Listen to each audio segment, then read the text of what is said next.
In this session, we're going to give you the comprehensive power repair guide and talk about how to accurately judge when it comes to abnormal power electrical problems. So let's start from power flow, which is the process flow of power electrical circuit design.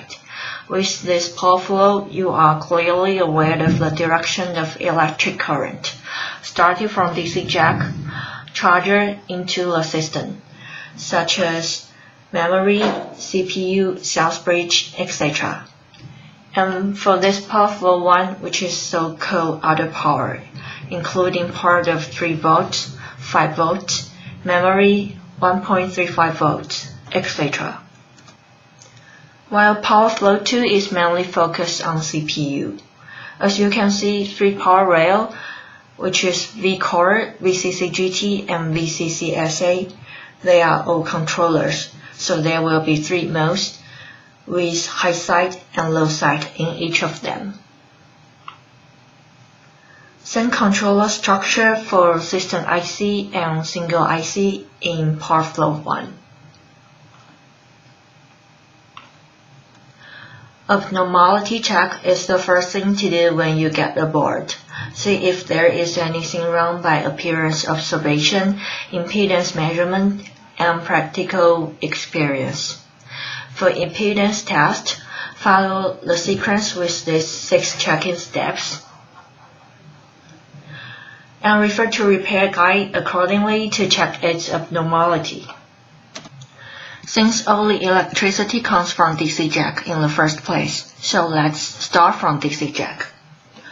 Multimeter is an electronic measuring gauge normally used for basic fault findings. For how to use multimeter to do open or short check, first you need to switch to on state to measure its resistance. Among these 2 pictures, OL indicates that the electrical circuit is open, while if positive connects to positive electrode or negative connects to negative electrode, then it should be short that allows the current to travel along with no or with very low electrical impedance. Appearance observation is required prior to impedance and voltage measurement. Here is a rule to observe DC jack's appearance. See if it got hit, dented, deformed, or damaged.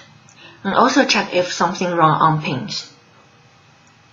Besides, make sure the proper solder on DC jack pins and avoid the condition of solder insufficiency.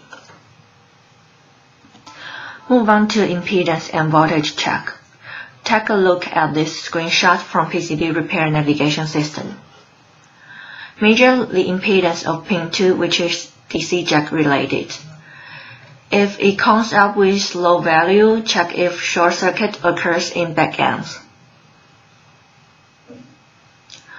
As for voltage check, measure whether pin 2 is 19 volts or not.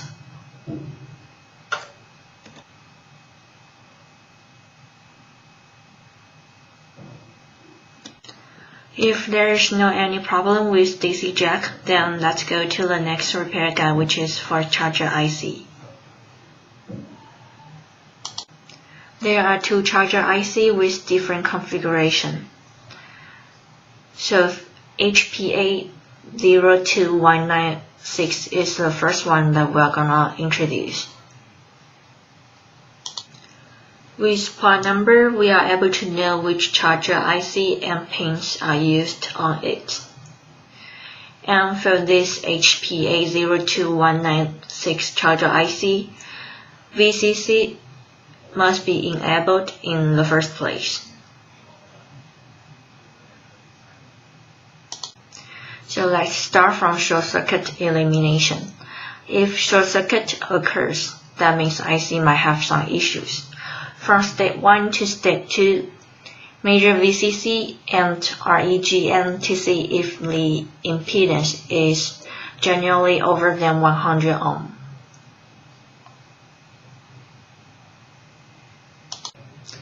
After that, follow the order of voltage measurement from step 3 to step 7.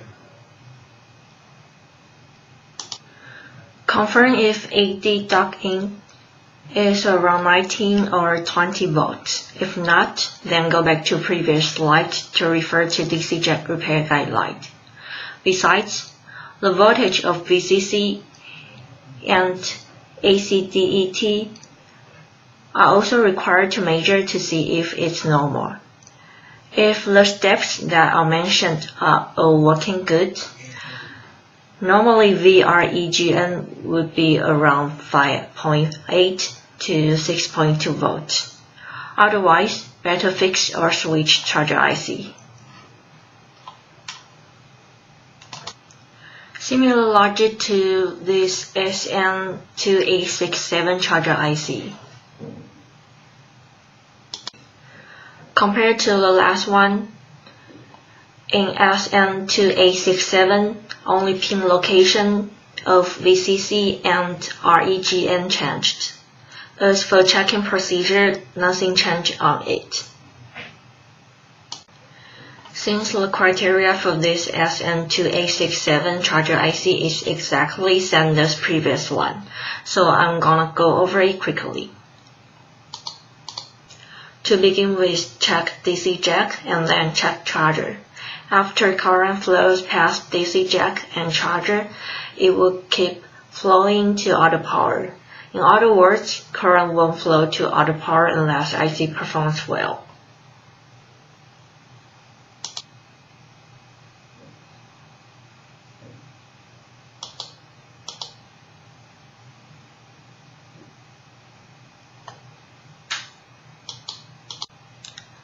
System IC includes Group A and Group B.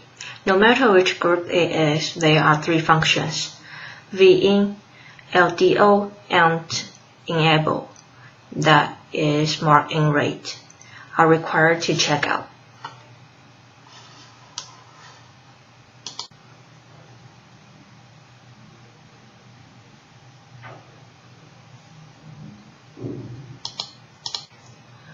Just like charger, VIN must be enabled first to have current flow by and therefore trigger LDO to be active. The major function of LDO3 is to give out electric to EC, or sometimes called KBC, while the electric from LDO5 is for system IC itself. So once the checking process for step 1 to step 3 is done and VIN, LDO3 and LDO5 are all performing well, then what's next is to check enable LDO.